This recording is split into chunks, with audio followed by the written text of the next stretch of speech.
All right, we are live. Welcome everybody to Chalice and Chains. My name is Sam. You can see my boy Anthony here running a snapshot for me of Edge of the Empire. Well, I guess it's kind of technically Age of Rebellion, but because it's taking place in my Edge of the Empire campaign, or at least the the storyline there, we are going to see what happens. So this is going to take place sort of the aftermath of the last session that Anthony ran, in which the Imperial's finest, Grand Admiral Zaarin and his crew, were sent to Toydaria by the Emperor himself because he sensed a disturbance in the Force. And when there, we defeated a pesky band of rebel partisans, and we blew up a Hutt ship. And the Hutts got a little pissed. And so now, I gotta hope that that I can get us not too deep into the shit. So we'll see what happens. But anyway, this is going to run about an hour. This is in what I call a snapshot. So it's these short format games that I think are really kind of great to be able to move things along between regular sessions. And then anybody who is following along with the campaign, Sunday the 18th of March, we will be picking up the regular Edge of the Empire session, in which this will influence those events. So hopefully I don't cause too much trouble for poor Anthony's character and the rest of the people. But with that, I'm going to go ahead and kick it over to Anthony, and we'll get this thing started. Awesome, Sam. Thanks for having me here again on Chalice and Chains on your channel. So a little interesting just for the rules piece of this. We are going to be using Lords of Nal Hutta and Desperate Allies, which I think is a pretty cool way to intertwine both Edge of the Empire and Age of Rebellion into this session. And we are going to just jump right into it and see what choices Grand Admiral Zaarin makes, which either will help him or could possibly cause an all-out war here. So the opening scene of this episode would be right over Toydaria. So we'd see the Eviscerator floating in space with the Interdictor cruiser. The partisans have just been destroyed. Inferno Squadron is kind of back in the hangar bay. They're relaxing, enjoying their victory with the partisans. One of the Inferno Squadron did blow up a Hutt ship that explicitly belonged to Durga the Hutt, but they did not seem to care. Grand Admiral Zaarin did not want anybody to leave the blockade, so they blew it up. And with that, we're going to go to the bridge here once again. And so on the bridge of the Eviscerator, we see, the camera kind of pans over, and we see Grand Admiral Zaarin talking with one of his bridge officers. And the bridge officer comes up, and he's kind of giving a debriefing. Sir, we still have not located the location of that partisan beacon that's been putting out that signal. Although it's been spotty, it seems that with the destruction of their fleet, it has not been as withstanding, and it's now sporadic. But it seems that it's on the ground somewhere. Although our ground forces have rounded up most of the partisans, we still don't know if there's a rebel cell operating on the planet. In addition to that, we have the King, Malav. He wants to talk to you directly from the planet, and I can bring him up on the holo projector if you'd like to speak with him. Yes, of course. I do owe the king an explanation. Bring him up on the holo. So he goes over and he flicks the holo switch, and you see this Toydarian, King Malva. He followed the prior king who was killed, and if you could watch the Clone Wars, you would actually see that happen.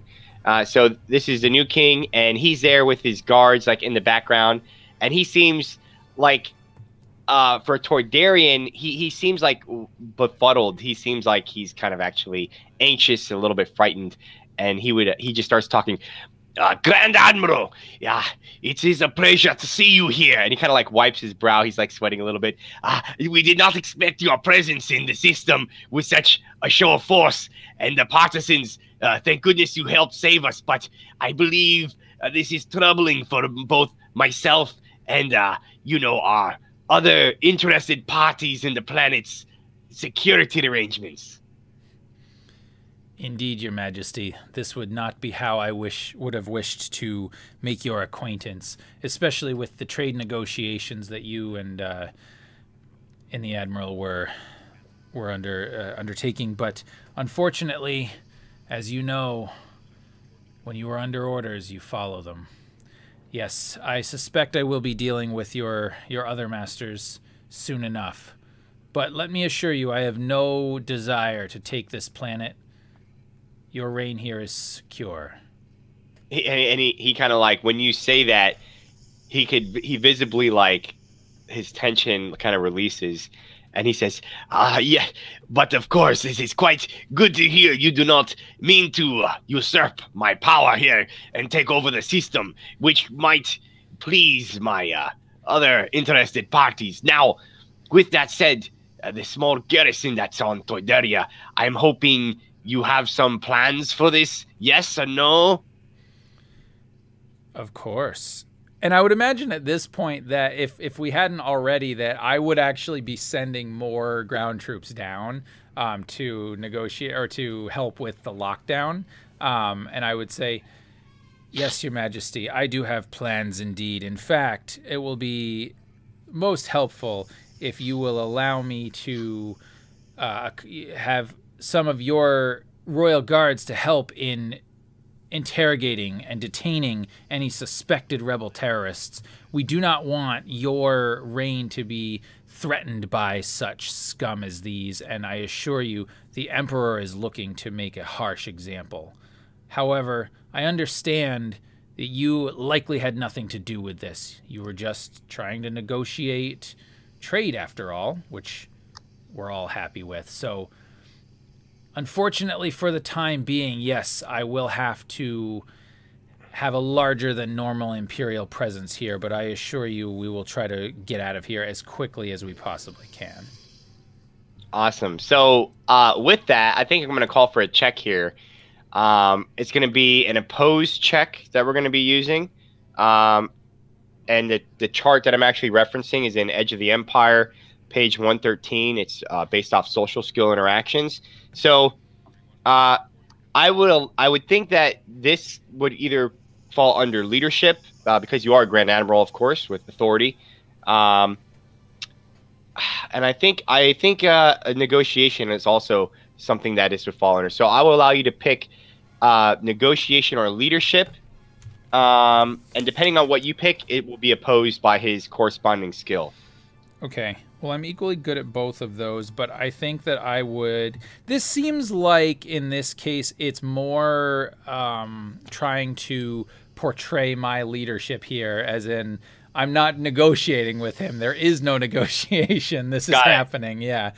So I'll go with that. Let me just take a look. So for anybody that is watching, I have a crap ton of ability, talents here, signature abilities and all that, because we're basically using the NPC stat blocks for Grand Admiral and all that. So I don't know all of these, so I'm taking a look at them really quick. Let me just take a look really quick. I think following the remainder of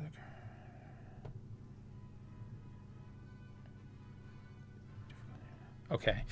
No, I don't think I'm going to use my unmatched authority just yet, because if I have to deal with the Hutts, then I want to save it for them. So just, you want me to just do my straight up leadership? Well, if it's leadership, it's going to be opposed by his discipline. Okay. Which is going to be, I'm going to build his, it's going to be 4 green with 3 upgrades. Okay. And I'm using his stats out of Lords of Nalhutta. They actually have stats for the king. Yep. Okay. So 4 and 3. And then I'm going to give, there's going to be 1 setback die because, he's really unsure of answering anything. But I'm also going to give you a boost because, he just saw your fleet, obliterate an entire rebel force. So that's definitely going to give you a boost die. So I'll add that as well. So I added the boost setback 4 purple with 3 upgrades. And you can roll when you're ready. All right, here we go. Oh, no! A despair and a failure. Okay. Wow. What are the chances? Ooh. All right, so what do we think this despair? I'm going to work with you here to kind of like what makes sense in this. And I think that he senses probably you were, while the untrained person may have believed that you were doing the illusion of a negotiation with the king, he does see through that guise, and he obviously sees this as a power grab by you, and he now is convinced that you perhaps don't want to leave the system, and all that other stuff was kind of like BS, and you putting troops on the ground in Tordaria is like entrenching your presence there. Yeah. Does that make sense? Oh yeah, for sure. And I think the fact too that like the city is rioting against the imperial, presence here, just totally makes sense. Yeah. Oh man. And I think the advantage. What do you want to use that for? Probably I'll just try to give my, use it for a boost on my next check. Maybe the fact that even though he's pissed at the fact that I am sending more troops on the ground, there are more Imperial troops on the ground, and I have a big old ship that could cause trouble. So maybe I've got that little sliver of an advantage there. Absolutely, and he military might wise, like you have the forces and firepower to do whatever. Like you could literally take over the planet. So while this is just his perception thing, he really can't do anything about it either. And you know that, like Grand Admiral Zaarin, like he knows that. So the king, he kind of looks into the hologram, and he points at you and says, "You'll sit there in your Star Destroyer because you cannot come down here and fight us face to face, man to man. You use your weapons. I know what you're trying to do. Take over my planet. Kill me off like they did to my predecessor. I shall not be so foolish, and I shall report this to my other interested parties to ensure that the Imperial presence will not be here again. They've already caused us trouble, bringing the rebels here, killing my people. Disgusting." And he kind of like spits, and he says, "I will send a shuttle with your wounded governor who barely escaped back up to your ship. Our medical facilities are too full at the moment for that type of person." And you could tell, like, what he's really trying to say is that, like, he's not going to offer any of his medical services to your guys. And then he says, "Any final words, Admiral Zaarin?" And I think you would see, for a moment, I would pause, and then I would look directly at the holo, and just like ice cold, and I say, "King Malva, don't do anything you're gonna regret. I assure you, I have no intention of killing you, but if you defy the Emperor, and you defy me, I cannot guarantee that I will not get orders to do just the same." And he kind of, I think that would be coercion. Yeah, try coercion on that. I want to see how threatening your thing is. Coercion will be, again, the same check because it's against his discipline. Yeah. So he's going to have the 4 purple, 3 upgrades, and a setback. And I'm still giving the boost because of the ships, the firepower. Yep. I could apply that second boost if you like. Yep, absolutely. Please do. Yep, that's done. And then I am going to... well, let me ask you something. So Unmatched Authority allows me to spend 2 destiny points, suffer 2 strain, to downgrade the difficulty of an ally's skill check once. Now, I guess he's not technically making the check. I am, but because it's opposed, would you allow that? Absolutely. All right. If you want to spend, you have 2 destiny, so you can spend it for this. Yep. Okay. Ooh, now it's all dark side. Yeah, you got all the dark side. Sync pool with the gym. All right, cool. So we've got that. So that will... And you said downgrade. It downgrades it once, correct? Yep, it downgrades it once. Okay. Now I think unmatched authority, because you have the entire thing. I think it actually reduces it to 1 destiny. Oh, yeah, I think you're right. And so then in that case, I'll use the other one to upgrade if I can. Okay. So just click. Yeah, send it back to me, and then I'll give you I added your upgrade. Yeah. So you have your upgrade in. He has 1 downgrade, and then I also added your 2 boost die. Awesome. All right. Yeah, and so anybody watching at home who might want to play this game on Roll20, the GM has a dice pool that they can add all of the dice, and I can literally just click the little macro on my skill, which I'm going to do. I'm not very good at coercion. Oh, God. Oh, well, not as bad, but I still fail. Yeah, not as bad. So it obviously fails, and he kind of stiffens up, and he says, "I am the king of Torderia. I shall not be coerced like some fanboy." And with that, he kind of slams his fist, and he says, "Good day, Admiral Zaarin." And he hits the comms, and it like cuts. Mm-hmm. And the 2 advantage, what would you like to use that for? Oh boy! All right. I think maybe. I guess it depends on how you want to do it, but perhaps he doesn't immediately go and contact his allies. Perhaps he is nervous. Like he's going to go and talk to his advisors and take stock of what is, who's on the ground and just how many forces are coming down. Hopefully buying me some time, because what I want to try to do, if I can, is if I have the possibility of blocking communications from the ship. And if not, what I might do actually is order one of my squads of stormtroopers down on the ground to block communications. Because we're trying to do that anyway. But yeah, so, maybe that'll buy a little bit of time, and he's not directly contacting the Hutts and being like, help.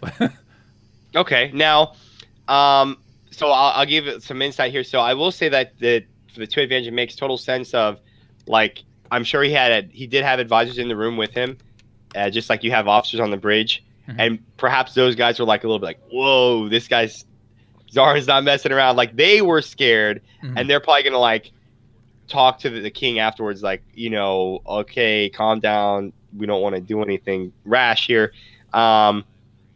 The comm piece, you would know that based off of the Hutts and like this king, that when all this stuff was going on with the rebels and then the Empire, like that information, at least the basic ones, probably already got sent out. But you do have the capability to like cut comms from this moment forth, like off.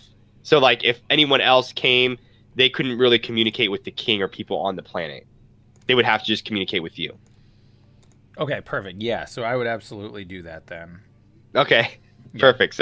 So your bridge officer comes up and you tell him to shut off the jam the system. Mm-hmm. Yeah, your capital ship definitely has that capability. Okay, so you jam their system, and the bridge officer comes up and he says, "Sir, I overheard you talking about our garrison down there, and it's good because we have the plans that can help fortify our forces down there. We have the resources to provide 2 of these facilities that you deem worthy." And so here, meta play, we're using some of the rules out of the Desperate Allies, and I'm going to show them here for you. These are base upgrades. If you have a base, and there's 3 handouts I'm going to give you. You, as a Grand Admiral, have enough resources. I'm not worried about the credits.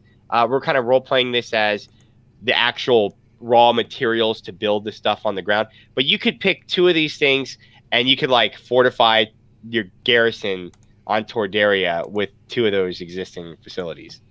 So I'll give you a moment to look over those. Oh, snap. Okay. Yeah, I think I'll probably... can you throw the 3 of 3 up there again for me? I think I just closed it, if you don't mind. Thank you. Wow, okay. Well, I think that's a hard choice at this point because I don't have any intention of occupying this place. yet I do, and my hope is that we can bring any rebel sympathizers aboard one of the Star Destroyers in orbit to interrogate. So let's see. Oh God, this could be so potentially horrible for you guys later. Oh man. All right. So at home they can't see it, but yeah, this is So yeah, yeah. I'll explain for the audience. So at home, the Desperate Alex, if you're looking to get like if you're doing Age of Rebellion type stuff, and it could apply to Rebels or Imperials, there's ways for you to have like a base and then add upgraded features. Some of those would be like, enhanced security features, medical facilities, like a hangar bay that increases the silhouette of a type of capital ship or starfighters that you can hold in your base. If you're into like research and development, some of your characters, they have like a doctor background or the engineer. You could get a laboratory where they could work out of, or a research library. So this is just another like toolkit for GMs to work with players if you're trying to do that type of campaign, to give them a say in how they're like growing their base, because you could have a whole campaign focused on developing your rebel base or imperial base. Yeah, so I think I'm going to do a command and control center. Okay. And oh man, I think I'm going to do enhanced security as well. All right, perfect. So for for our Grand Admiral, who just moments ago wasn't looking to occupy the planet, this is interesting because I think that shows like the logical choices people make. Like even in this situation, although Zaarin probably doesn't want to occupy it, like you're doing what's best for your small garrison that's on the planet, which is you're adding a coordination cell through the command and control center and enhanced security. So this is interesting choices. So those will go into effect. And as you're, talking to your bridge officer and doing that, you get a blip, and one of the sensor control stations on the bridge, they say, "Sir, we have a fleet inbound. T-minus 10 seconds." And then, kind of counts down. And real quick, I'm going to show you. I just want to show you. I want to orient the audience if they can see this. They can see the screen at home, I'm assuming, Sam? No, they can't. They can only see our faces and the dice roller. So no problem. Well, for everybody, I'm just showing a real quick image of hut space. And as you can see, Tordaria, if you look at the Lords of Now Hutta book where this picture comes from, Tordaria is very, very close to Now Hutta and the Butana Hutta region. So this is like extremely close. Now, the only other Imperial like presence in hut space is on Teth, and there is an Imperial governor, which is probably the governor that is wounded, and he's the one that kind of like does Imperial dealings in hut space. Yeah. Yep. So with that, this fleet, you see this like movie scene, hyperspace lines are coming out, and you see these like massive battleships that are very foreign to even like you as a Grand Admiral. Like you've read about these, no one has probably ever seen this fleet before. You do know this as like the Hutt ruling council's fleet, and it is usually stationed in the like deepest regions of the Hutta regions, and it's spoken about but never seen. So this is some like like holy crap, and it's very formidable. You would feel that like your military side. Actually, you know what? Roll a military check, warfare. I'm just gonna give you two purple, and I'm gonna give you 2 setback die because this is such a rare. Like you don't even really know the capabilities of these ships. Yeah, sure. Okay, knowledge warfare. Boom. Oh, nice. Okay, perfect. So what I'm going to do is I'm going to give you with that triumph. How do you want to use that? Okay, so perhaps I would be able to pick out the capital ship, right? The one that is the nicest one, the biggest one, the one that's representing, you know, whoever might be the grand hut that's coming to see me, because I know that the huts are coming. I know they're coming, and maybe what that will do is give me an advantage later, so that if I need to do anything, that I can specifically target that ship. All right, yeah, perfect. I think that makes sense. So what I'm going to do here is I'm going to show this on the screen. And you know, based off of like your triumph and the success that you have, that their force is equivalent to like a fleet of battleships, which is vast. And that's exactly what you have, a vast force as well. Mm-hmm. So, you know, like right now, this is like equal footing, but this is like the Hut fleet. So like if stuff went down right now and like you won and we're victorious, like the Huts have no fleet and they're like crushed. But you do know it's like harder than the partisan fleet you fought. And mechanically, for everyone at home for mass combat, even though you have equal size forces, there's a lot of modifiers based off like the leadership of whoever's commanding that fleet. So you, as a Grand Admiral, are very tactically proficient. You do know, I'm tying this in with like the triumph and the successes. Like, you know that overall the Huts, since they've never really exercised their fleet capabilities, they probably are not very good tacticians.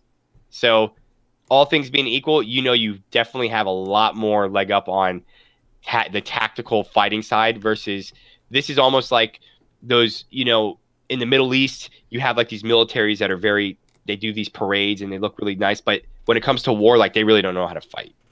Yeah. So you kind of get that feeling. Okay, so you get a call on your comm, and it's the bridge officer says, "Sir, the flagship is trying to get a hold of us. There's a communication coming through." All right, and I would say, very well, then let it through. And as you do that, this figure pops up, and it is a Nemoidian, and he's there, and he's kind of like, "Greetings, Grand Admiral. Pleasure to meet you." And he kind of like bows a little bit and says, "It has come to my attention that there's been some misunderstanding here that has caused your forces to end up in this sector. We are here, of course, to ensure the security of both your parties and the Toydarian people. We mean no aggression against you." And I would pause for a moment, and I would say, well, that is good to hear that you mean no aggression. However, this is an Imperial fleet, and I am an Imperial Grand Admiral. I don't suspect that the Huts would want to pose much of a threat. However, I want to assure you and your masters that I am also not here with any ideas of taking over, of ruling this place. However, there was a rebel attack and our men were targeted, and the Emperor has seen fit to send me to ensure that those rebels are brought to justice. And he nods. He says, "That's quite well. If that is true what you say, please accept this gracious invitation. You can express this concern yourself to them in person. There was a great meeting of the council at Narhata that just so happened when this attack occurred. The Grand Hut Council here on the capital ship would like to meet with you in person before them." And I think that I wouldn't be able to hold back my sneer at the idea that they would want me to come on their ship. Like, it's almost insulting, and I'm not quite sure if they mean it to be or not. And so I think I would say, I appreciate your offer. However, decorum requires that any meeting in person would take place on my ship. I would extend the same invitation to you and your masters to come aboard my flagship. I'm sure the accommodations would be to their liking, and any negotiations that need take place could do so here. Okay, let's do, I think, another check. This is going to be an easier one because you're just dealing with this guy. I think a leadership, that's kind of what you're portraying, right? Like, you obviously are, you feel like you're an Imperial Grand Admiral, like, what the hell? So I think that would, these guys know you're an Imperial, so that's going to give you a boost die. It's going to be against one setback because this guy really doesn't want to have to go back. This Neimoidian doesn't want to go back and like tell the Hutts that he couldn't get you to come on their ship. Versus 2 purple, it was just so a normal difficulty. And you can roll when you're ready.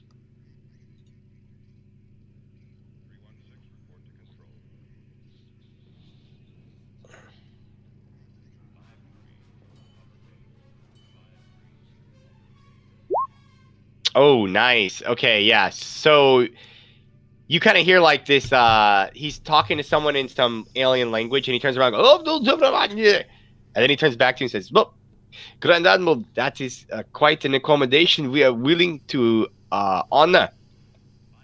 As you know, our esteemed Hutts have difficulties at times traveling through small corridors on their repulsor lifts. So if we might be able to, our capital ship, and he kind of looks at your size of your ship. He says, would obviously be able to dock in one of your hangars.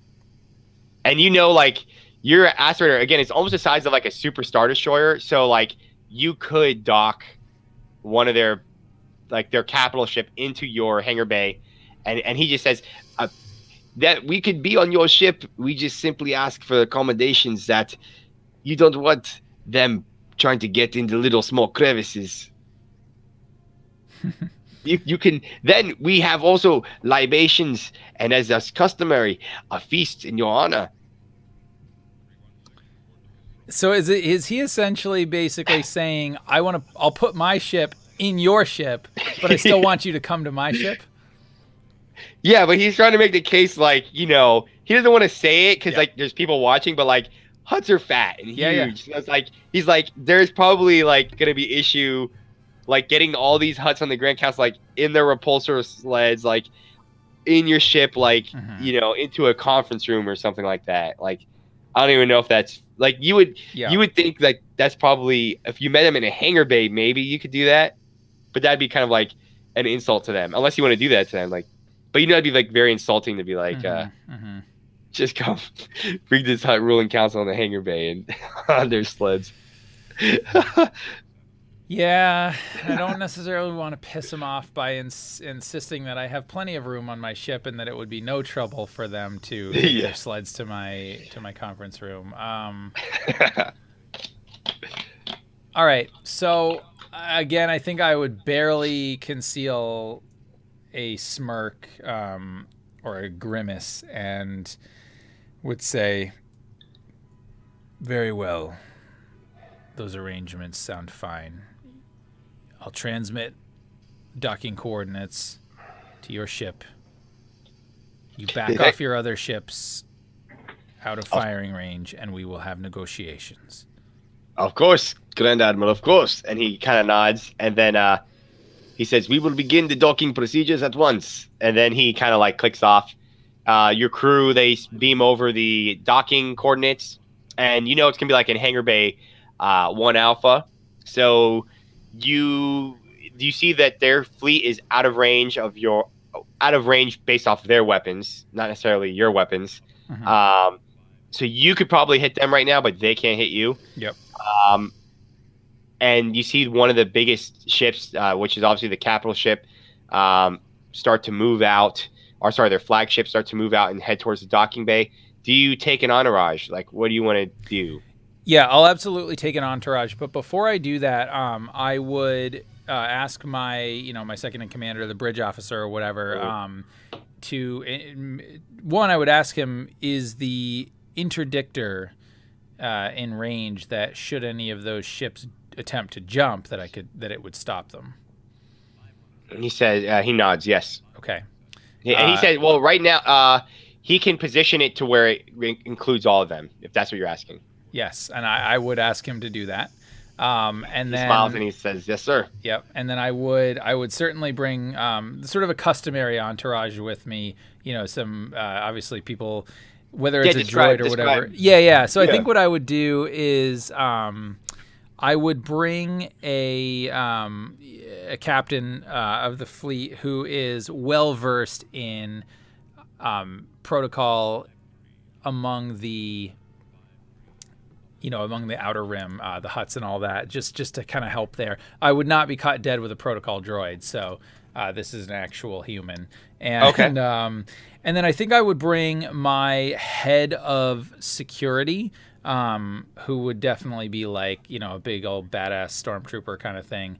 And then I would also, I would probably bring that. I think that might be it, but I would also instruct the head of security to prepare a few crews and to have them on standby to do what is necessary to detain that ship if I give the order. Okay. So yeah, so your security detail, your security officer is probably like someone like a very highly trained ISB agent, that's been personally assigned to guard like the Grand Admiral. So he is more than capable of that. He nods and he gets his he has his own extremely loyal ISB agents. These are not stormtroopers. These are like more deadly than that, more elite. So if stuff does happen, you're going to be taken care of. And you do have aboard your flagship the equivalent of the Imperial Diplomatic Corps, one of the you have several that are fluent in languages, but whatever region you're sent to, you're always assigned somebody who speaks and knows the culture. So if you were to have questions of culture or protocol, you could turn around and ask. It's actually a female. Yep. The Diplomatic Corps is normally where you'd find those in Imperial service. Yep. And so so she comes, with you. She's wearing a dark black grayish robe gown thing. And what uniform are you going to wear aboard the?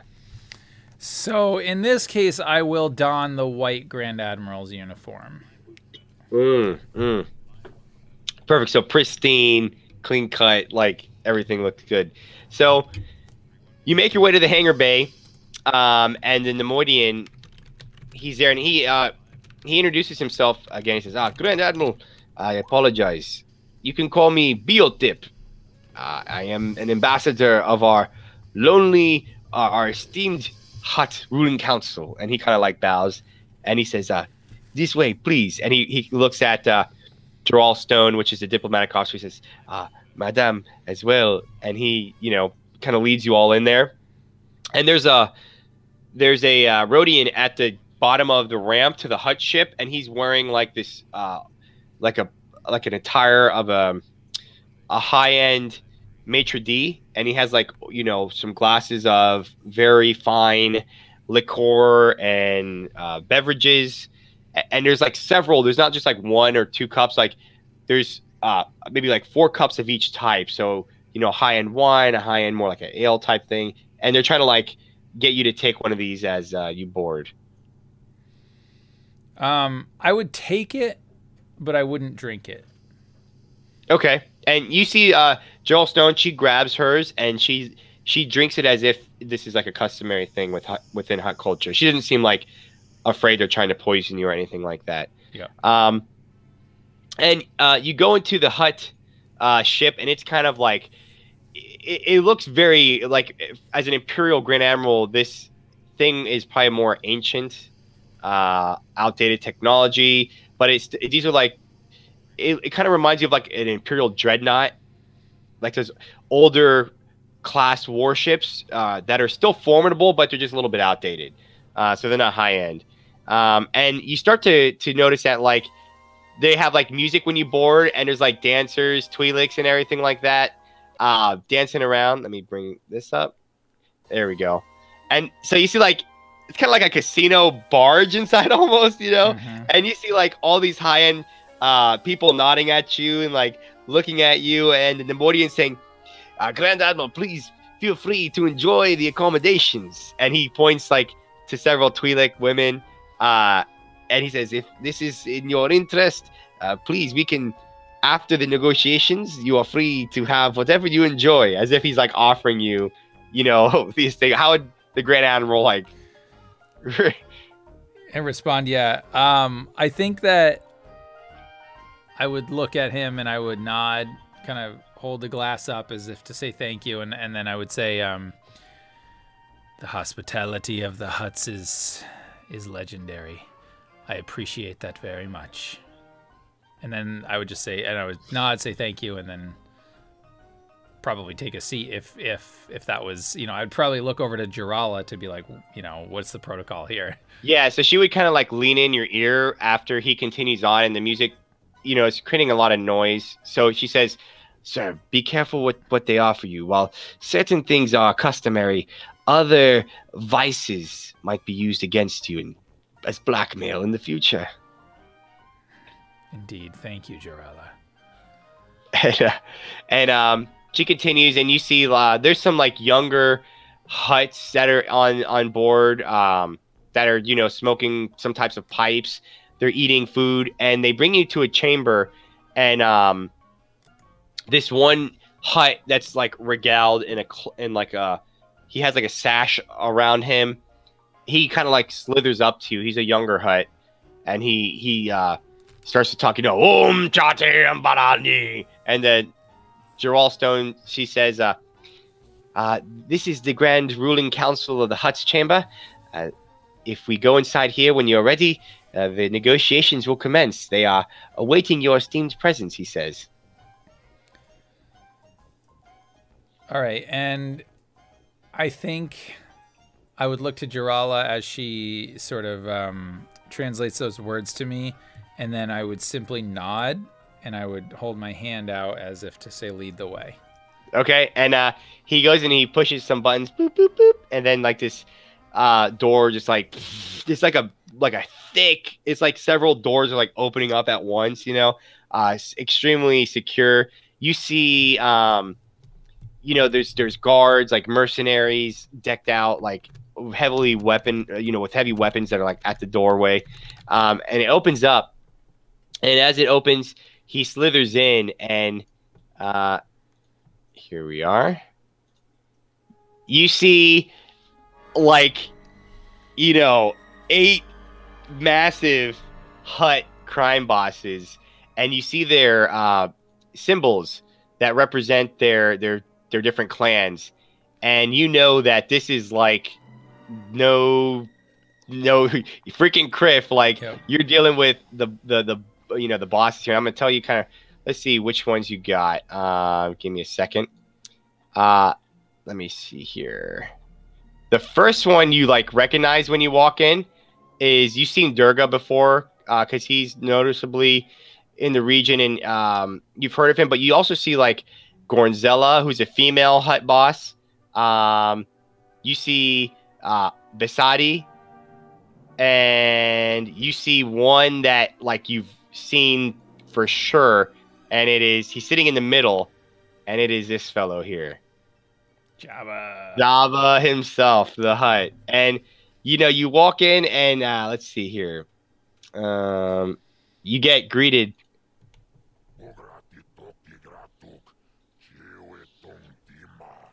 And Gerald Stone says, she says, he is greeting you with your supreme eminence, and he wishes you well in life. And I would respond back with, the esteemed mighty Jabba, your reputation precedes you.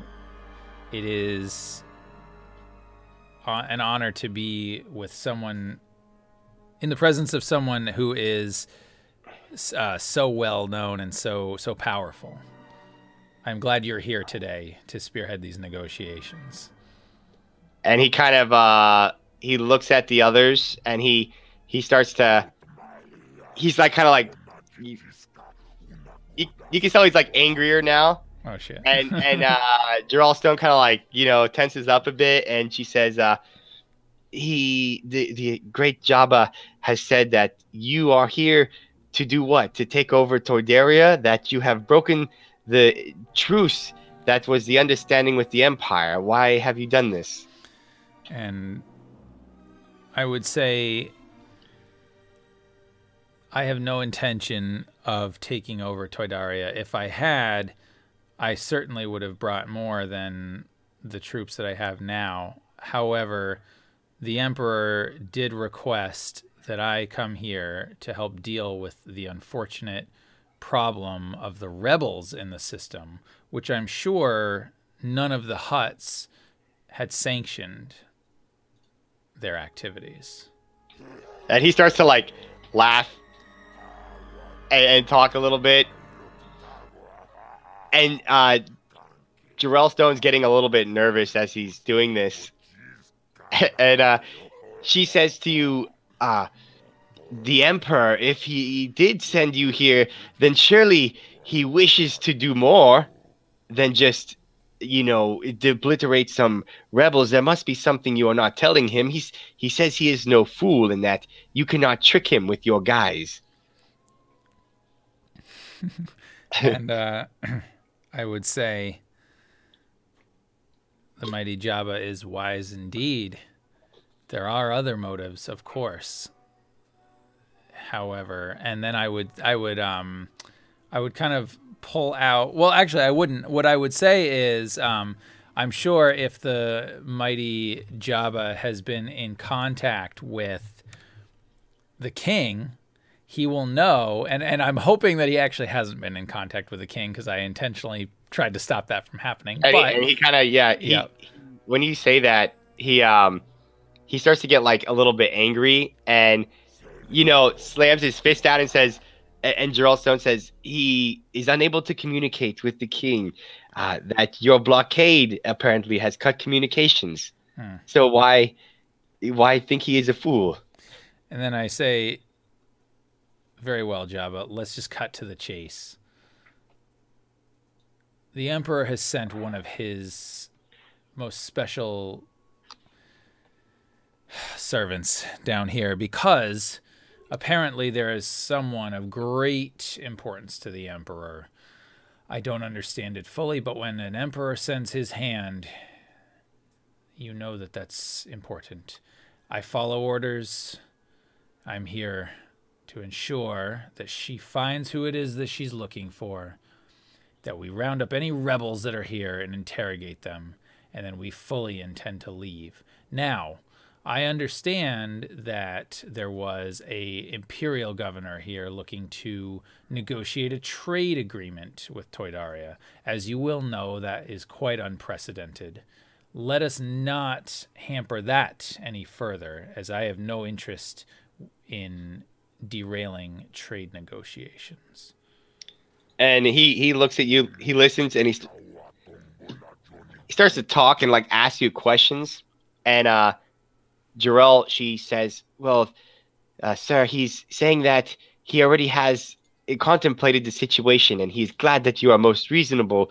And if you are true to your word, he is willing to negotiate some offers and demands with you to ensure that both parties come out of this unscathed.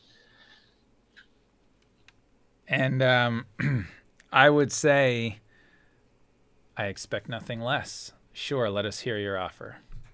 So he goes on, and they bring you like a list, and Jarrell is looking it over. And the offers are to, first off and foremost, to leave Hutt space. But a token presence is acceptable. Kind of like the presence in Teth. If you wanted to keep a small token garrison here, he does understand like the reasons you would do that, given that there was a rebel attack. But you would know that your Imperial Garrett, like he wants you and your people to be left here, so that there's an understanding that whatever they want done, like, gets the Imperial like hand wave. So that is it. The second is that he wants you to halt the blockade of Toydaria because it's costing him revenue. There's a lot of trade that occurs here, and your blockade, while necessary maybe for you, does come with a cost to his clan and his endeavors. So I'm gonna put these I'll put these in the chat for you, one at a time. All right. So there's 2. The third one, he's upset that the governor, who is we'll say, the governor here who's wounded we'll say he's the governor from Teth, and he failed to inform the Hutts of Imperial activity, and he doesn't care why, but he wants him gone. Like, that's a breach of contract, like, in his mind. That the whole reason they have this Imperial governor guy is they pay him off, they pay they pay their fees to the Empire to ensure they get information and their, enterprise is not burdened, but this guy failed. And then Jabba, the last demand he gives is he wants you, because he believes that, based on this negotiation, if you're a man of your word, that you can handle this. He wants you to relieve the Tatooine Imperial garrison to give him added influence on that planet in the system, because that's where his operations are. So he believes that he would like for you to use your stature as a Grand Admiral to maybe reassign forces there that are loyal to you, to allow him to have more influence on the planet. Now, he does give you some offers. Okay. He is offering to provide you intel on the partisans that he can get. Maybe he does say that the clan here, they all have their own agents on Toydaria, and perhaps those people can be sent out to find out more information on the partisan cell that might be operating still on the planet. And it would also allow both you to get what you want, but then, like, the overt Imperial activity may not be there.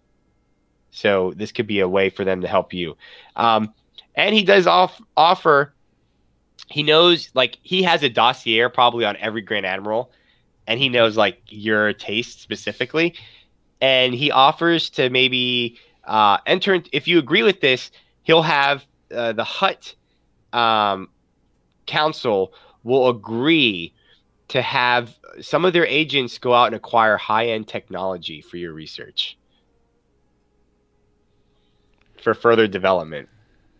Because he knows that, like, Grand Admiral Zaarin is obsessed with, like, technology. So he thinks that this is a way for you to, like, under the radar, without the Empire knowing, without anyone else knowing, like, to get things that you want for research. Interesting. Okay. So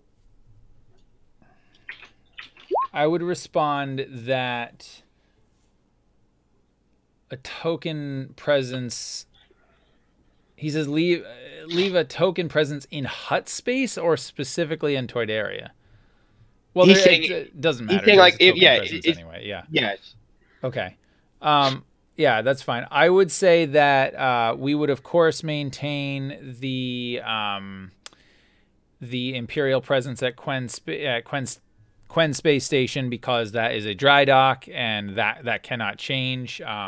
But that was pretty much token anyway, since we're really there, and they make money off of that, so I'm sure he won't mind that. And I will reduce the garrison on Toydaria back down to the size that it was initially, with men loyal to me. That's fine. I would say that we have no problem removing the Imperial governor, which I expect he would be removed anyway since the attack. I would say, in terms of Tatooine, that I would agree to those terms if Jabba would be willing to also help to fund a covert research operations facility in Tatooine, and that he would ensure that any supplies that were needed were done. You know, were able to make it using his contacts, so that nothing would come back to me. And I would wait to see if he agrees to that. Okay. What about? Because yeah, okay, we'll do this as. Do you want to do these roles as like adding a clause to it, or do you want to do it for like the whole thing? Okay. So I've pretty much agreed to most of the stuff. I'm gonna wait on halt the blockade immediately, but basically I was like, yeah, I agree to your other demands. In terms of the garrison on Tatooine, I will agree to that if. Okay. Yeah. We're gonna do a roll for that then. Okay, so we'll do the roll on to remove the Imperial garrison on Tatooine if he allows you to do some like covert operation there that's off the books. Okay, so we're gonna do an opposed check here. Unless there's some signature ability you want to use, you can do that. Otherwise, this is gonna be pretty tough. Yeah. What skill do you want to use to do this? I will allow you to pick any social skill. I don't, given if it's leadership, or negotiation, I think those are fitting for this. So I'll let you pick out of those two. Yeah, I'll pick negotiation. That makes the most sense. I don't have any. I don't think I have any destiny points left to spend. I'm gonna use a destiny here to just upgrade it once. Okay. Yep. I'm gonna give a setback. I'm gonna give you a boost because of your fleet. Yep. Setback because they're mad at you now. All right, negotiation. Okay, so that is going to be. Let me tell you right now.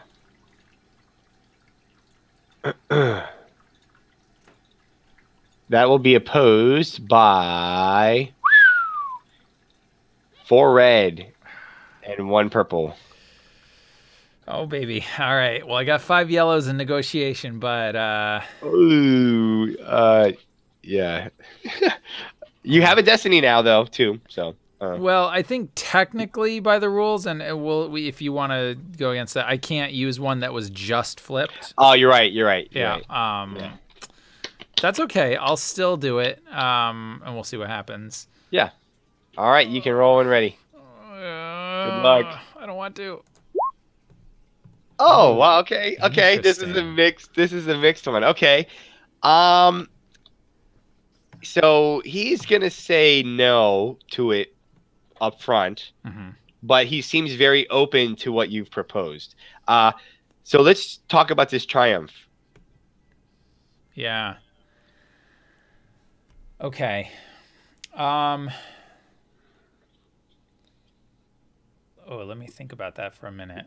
Like, I think from where I'm sitting playing the Hutts and how they think, the triumph would symbolize that he thinks that he maybe has you now. Like, this is something that, like, if he can get with you in this, he knows that he'll have his, like, webs for deeper into the Empire. And now he has, like, a Grand Admiral that he's, like,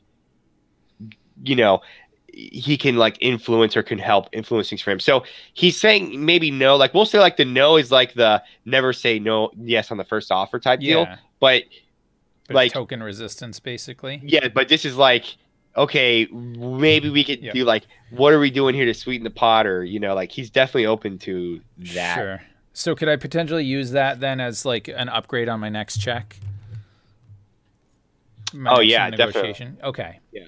All right. So initially, I guess, did you want to do anything with that threat in particular? You'll take a strain. Okay. Yeah, I think that's fitting. Okay.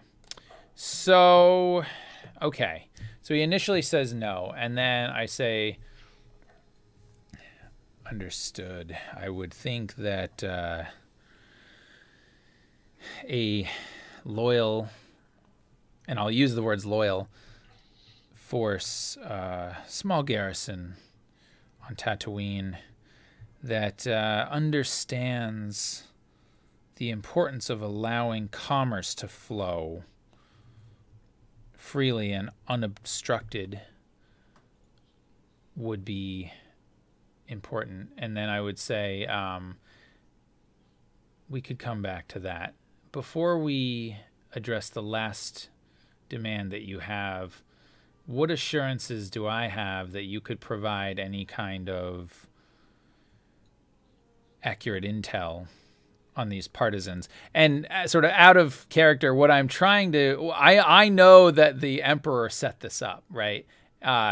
So I'm a little bit nervous about that offer, because if he actually has people that are any good, I don't want that coming back. So I'm trying to feel him out there and see what he's got. So he would come back and you know, he would kind of confer with his others, and he'd come back and you know, Jarala, she'd lean in and say, well, Sesh, he's saying that he can use some of his manpower and resources on the planet of Toydaria if you wanted to root out those partisans. It's simply up to you. Of course, he doesn't know anything yet as it is, but given that, he has also offered, based on whatever intel they find, perhaps they can lead you back to the partisans' headquarters cell, wherever that might be in the galaxy. Yep. And I would say, how about this? If I agree to lessen the blockade, I need assurances that no one will slip through our cracks. We need to know if there are still partisans down on the planet. Should they escape, it will not go well for me, I can assure you. And if it does not go well for me, it will not go well for anyone here. So if you are willing to offer your assurances that you and your men will take over the intelligence gathering, and that you will vet those that leave the planet, I will open communications, and I will ask, and I will tell the interdictor cruiser out there to allow ships to jump to light speed once they have been vetted to my satisfaction. He starts to laugh a little bit and talk, and Jarala, she says that he is impressed with your cunning and your ability to see things as they really are. He will most certainly ensure that his men have control of the spaceport and interrogate and look at the cargo of any vessel trying to leave the system. He does ask, while this is in effect, that of course, if his men find anything worth confiscating that is not partisan related, that they are allowed to keep it, and the Imperial authorities will not be involved. Of course. And I would say, you can assure Jabba that I am not here with any intentions of enforcing customs regulations. Okay, so yeah, so the Hutts will now like have free reign in the spaceport there, and you know, they are saying they'll report rebel activity to you, but other than that, like they're gonna do what they want with taking stuff. And I'll make one more demand of him, that they will obviously not interfere with the Emperor's agent on the ground, that she will meet with absolutely no interference whatsoever from anybody on planet, and that I will be allowed to send some intelligence officers down with them to ensure that operations are proceeding smoothly. And he starts talking. Jarella leans in and she starts interpreting. She says, yes, that is quite reasonable. He says he will allow this. This is a fair arrangement. So far we have the blockade appears to be lifted if they provide you the manpower on the spaceport to go and report anything about rebels they find. They will allow the hand to operate freely with your select agents. They will allow you to leave the token presence there and in Hutt space. the partisans, I'm assuming that just the spaceport is all you wanted from them on that. Like if they find anything in the spaceport, that's the extent of what you want them to investigate, correct? Yeah. Okay. And so then the last one is so the last two we have to resolve is like the Tatooine garrison and the high-end technology. Mm-hmm. And I would ask that since that last demand really is of consequence only to Jabba and not to the rest of the council, that perhaps we can negotiate independently of the rest of the council. Ooh. So yeah, when you say that to him, he gets a little bit like flustered and he slams his fist, and Jarala, she leans and says, he is shocked that you would say such a thing in the presence of the council. What affects one hut affects them all. He speaks for the council here, he says. And I would say, I'm not going to back down on that one, and I'll say, yes, but the council knows that Tatooine is his territory, and I am sure that Jabba deals with his territory as he pleases. And I would say, as a Grand Admiral, I give my word that I will do nothing that will negatively impact the other clans. I have no desire to get involved in Hutt politics. But since this is a matter of Tatooine in particular, and that planet is of a certain... It is a sore spot with the Empire. We will say that. This does not need to be broadcast among or shared with the entire Hutt clan. They kind of the council confers, and they kind of like do their discussions and deliberations, and they come back, and Jarala, she tells you that they agree, that the Hutt council agrees, and all of the terms agreed upon, except for the Tatooine garrison and the high-end technology acquirement, those can be resolved separately, but everything else is agreed upon from the Hutt council. Excellent. And with that, Jabba asks if you wanted to resolve those now while he's here, or he has a personal quarters where, or he could just dismiss the rest of the council, and you and him could talk. Yeah, and I would want to resolve that now, and I kind of want him to just dismiss the rest of the council. Yeah. Okay. So he like waves him away, like even for like Hutt crime bosses, you could see he's very demeaning towards the others, and he like waves him off, and it's just you, Jarala, because he knows that's your translator, and him in the room. And if you'll allow me to take a little bit of narrative license here, I would, once that is the case, I would kind of move a little bit closer, motion for Jarala to stay back, and then I would sip the rest of the wine that I had been holding in my hand, and take it down in one draft, and then in Huttese, I would say to Jabba,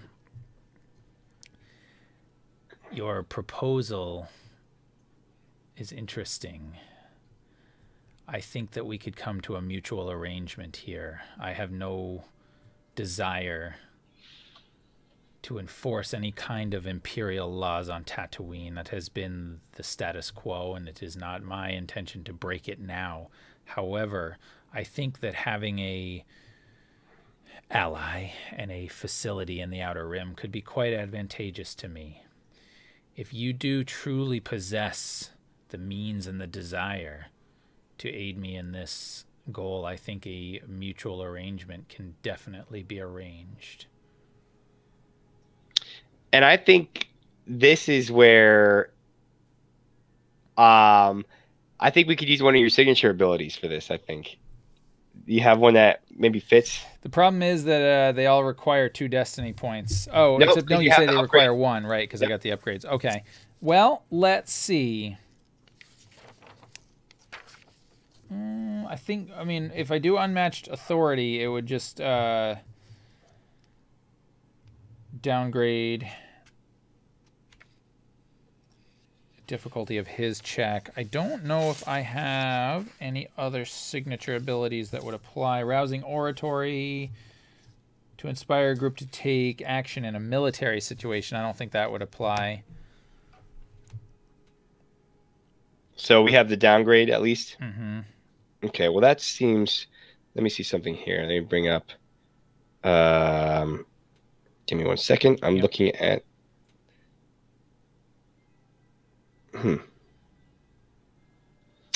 Okay. Yeah, I think that's the only one that you have that would work with that. Yep. But downgrade. That's odd. But you still have an upgrade, or you have a second downgrade or upgrade, sorry, from the Triumph. From the Triumph, yeah. So essentially, I think, I mean, if it requires a roll, then yeah, what I would do is I would certainly use that that signature ability to downgrade one of his things, and then I would use my Triumph to upgrade one of mine. Mm-hmm. And I think also here, the increased effect, I'm looking at it, is going to say that you remove all setback dice from the check as well. Okay. So. May remove... Well, so increased effect, the way I wait a minute. May reduce the difficulty of an ally skill check instead of ground. Okay, sorry. Instead of. Never mind. So yeah, it's. Yeah, may reduce the difficulty of an suffer to downgrade the ability. Okay. So we get. Whoa, reduce the difficulty? So like, is that like knock it? Well, wait. So what's the difference between reduce the difficulty and downgrade the difficulty? That would remove like one of his purple dice. Like legit remove one of the dice. Okay. Mm-hmm. Interesting. Okay. Yeah, I think, yep. I'm looking here. Yep. Yeah. Yep. Okay. Well, I would certainly attempt to do that if he's willing to negotiate on that. Same demand as before, that he would provide a facility as well as the understanding that some of the people under his control, smugglers and the like, will go about trying to acquire this high-end technology. Yep. So what I'll do is I'm going to give you an extra boost die because of you agreed to all his terms, and now we're talking like specifically about something that'll obviously benefit him. Yep. And him alone. So that's going to give you a boost. Did you want that Triumph? Did you want to upgrade or downgrade? Did you want to like upgrade your roll or downgrade his? So with the Triumph, I want to, since I'm already rolling 5 yellows, I'll downgrade his. So he has 2 downgrades now. Yeah. Perfect. So he has 0 setback, 4 red, with 2 downgrades. Okay. So it's really gonna be 2 red and 2 purple. All right, I'm liking that a lot better. And you're going to have 2 boost die that are added to your check. So you can roll whenever you'd like. Brilliant. And just because I'm going to go for it, let's go ahead and give me one more upgrade. I'll use a destiny point. There we go. All right. Oh, man, don't fail me now. Upgrade added. Yes. The force is with me. Oh, man. Yeah. All right. I like this. So, we could say here that the scene kind of like is coming to a close, like the episode's ending, and you see like Jabba stick his slimy hand out to like shake your hand and work with you to offer you a covert base of operations on Tatooine, and also to have his agents acquire high-end technology and components for your research. Excellent. Awesome. And there you go. That is it. Perfect. Cool. Well, thank you, man. That was awesome. That was really intense. Man, having to deal with the Hutt Grand Council.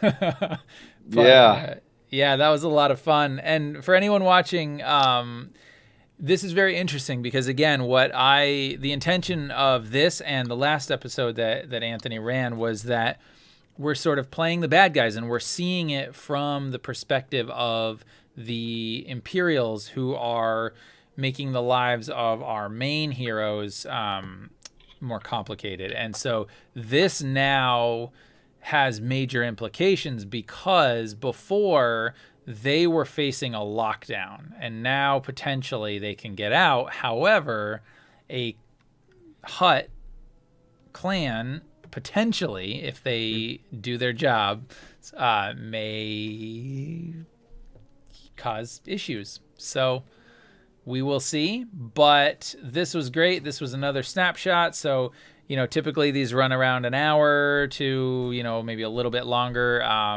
You know, excuse me, just kind of one pivotal moment in, you know, in the scene here. So that was great. And for anyone who is following along, please tune in 1 week from today, Sunday the 18th at around 8 p.m. Eastern, for the continuation of the Sunday Sandbox adventure, in which Anthony will be reprising his role as Ingot, the emotionless droid bounty hunter, and the rest of the crew, and we'll see where they go from there. So thank you so much, Anthony. This was great. No, thanks, Sam. Had a blast doing it. Awesome. Take it easy, guys.